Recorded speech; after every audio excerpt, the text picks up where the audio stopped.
Wave 4 of the Booster Course Pass is coming through next week, and goodness me, am I looking forward to it. These tracks are continuing to level up, especially visually, and who knows what kind of changes we can expect next Thursday. But for now, let's focus on the tracks. In this video, we're going to take a deep dive into each track in Wave 4 of the Booster Course Pass. So without further ado, let's start giving her, bud.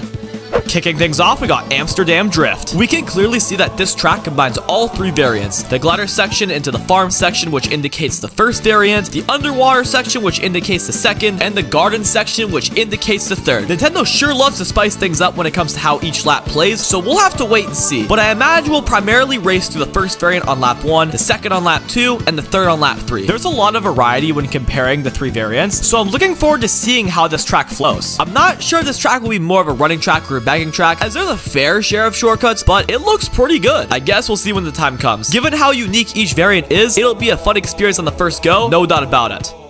Next up, we got Riverside Park. Visually, this track is astonishing. It's on the same level as the base game graphics. On top of that, this track looks incredibly fun. I mean, the walking piranha plants keeping the mushrooms in the air? Get out of town. Obviously, it won't hit the exact same, but they kind of remind me of the Shroomba in Mario Kart Wii, which I clearly got here. You can kind of pick out the track's layout from this screenshot alone, with the cave section obviously not being visible here. Speaking of which, it looks phenomenal. And for playing, you'll want to make sure you have a green shell to set the piranha plants here. And tricking through the waterfall to finish off the race, that's pretty awesome. I predicted this track making it into this wave, and I already thought it looked great in Tour, but it's a knockout in this game. I'm really looking forward to Riverside Park.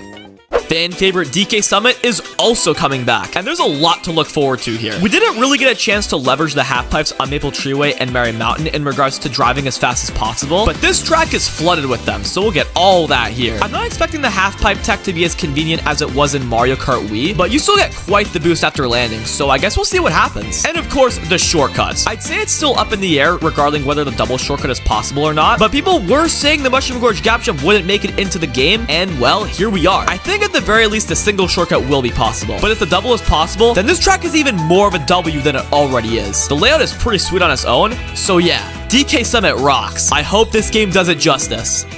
And of course, we got Yoshis Island. This track looks amazing. We got a really good look at this track a couple weeks ago, so I won't go too in depth, but this track really gives off an adventurous vibe because there's a variety of themes here, from the grasslands to the underwater to the skies. You really can't get enough of this track. My favorite feature is this son of a gun, because when you hit it, you'll open up a hidden path after the gliding section. It looks to be the faster path here too, so I can imagine this path is going to be activated every lap, but it'll be especially interesting to see how long the path is active until it disappears. Altogether, Yoshi's Island has it all, and I think this track has the potential to be one of the best tracks in the Booster Course Pass so far. Kicking off the Boomerang Cup, we got Bangkok Rush. I am very much going into this blind next Thursday because I did not predict this track to come in Wave 4, and apart from what we see in the trailer, I have no idea what to expect here. And I'm gonna keep it that way. But regarding first impressions, this track looks really cool. Although at this point, I have gassed up every track so far, so take my takes with a grain of salt. I personally really like the water stream section with all the boats. You can find ways to trick off some of them, or maybe even all of them, who knows. Bruh. But the water stream concept is really cool. I think I'm either gonna really like this track, or it's gonna be a major disappointment with no in between. That's my guess. But I'm probably wrong. We'll see what happens when this track releases next Thursday. Surprisingly, we got DS Mario Circuit. This is the last track I would have seen coming, but if I'm being honest, this is definitely my favorite Mario Circuit in the Mario Kart franchise. So despite there being 4 Mario Circuits in this game now, I'm happy to see this one come through. This is gonna sound kind of weird, but this iteration of DS Mario Circuit kind of reminds me of Woody Woods from Mario Party. I mean, it's not that deep, but most of the track is as bright as day, and there's a small dark forest-like section, which also includes a wiggler. I don't think this was in the DS version. I imagine this track is going to be a bagging track, where you'll need to cycle through power items in the back to win, so we'll see if playing it is trash or not. But either way, I'm pleasantly surprised to see DS Mario Circuit in Wave 4.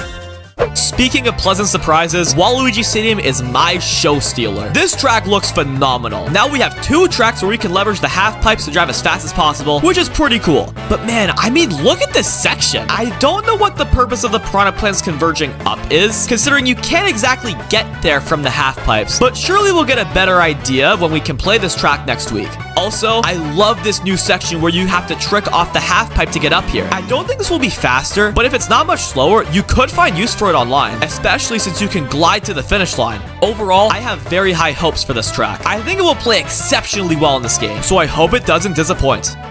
Last but certainly not least, we have Singapore Speedway. Out of all the Mario Kart Tour tracks, this is the one that I have been anticipating the most. I also predicted this track to come through in Wave 4, so, you know, I'm kind of him. All jokes aside, just feast your eyes, man. This track is mind-blowing. Most of the Booster Course Pass Cups have a banger of a final track as a way of finishing strong, and, well, this is certainly the track to do so. I have a feeling this track is going to be the best tour track in the game, even beating out Sydney Sprints. There's just a lot going on. There seems to be a lot of potential for technical and engaging driving, and I'm super excited to see what each lap is going to look like, especially since there are now 3 variants of Singapore Speedway. This track is going to be a blast to play through next Thursday.